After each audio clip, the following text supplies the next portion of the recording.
எங்கள் ஆனிவர்சரி அப்போ வந்து காலையில் கோயிலுக்கு போக முடியல. சரி ஈவினிங்காவது போகலாம் அப்படின்னு சொல்லிட்டு தான் வந்து பிளான் பண்ணியிருந்தோம். எங்களுக்கு வந்து கல்யாணம் வந்து ஆனது பெருமாள் கோயில். சரி பெருமாள் கோயிலுக்கே தான் போய் ஆகணும்னு அவர்கிட்ட சொல்லியிருந்தேன்.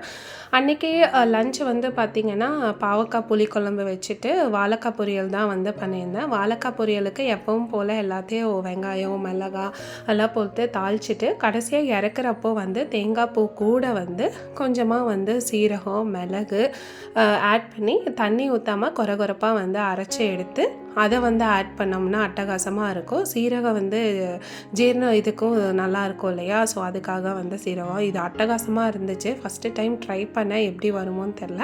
நீங்களும் இப்படி ஒரு வாட்டி ட்ரை பண்ணி பாருங்கள். புளிக்குழம்பும் நல்லா எண்ணெய் பிரிஞ்சு வச்சிருச்சு. அதுக்கப்புறம் வந்து லஞ்சை சூப்பராக சாப்பிட்டுட்டு எல்லோரும் ஒரு குட்டி தூக்கம் போட்டுட்டு ஈவினிங் போல் கோயிலுக்கு வந்து சூப்பராக கிளம்பியாச்சு. அவர் வந்து எனக்கு ஒரு கிஃப்ட் பண்ணியிருந்தார். அது என்ன கிஃப்ட்டுன்னு லாங் வீடியோவில் ஷேர் பண்ணியிருக்கேன். தேங்க்ஸ் ஃபார் வாட்சிங்.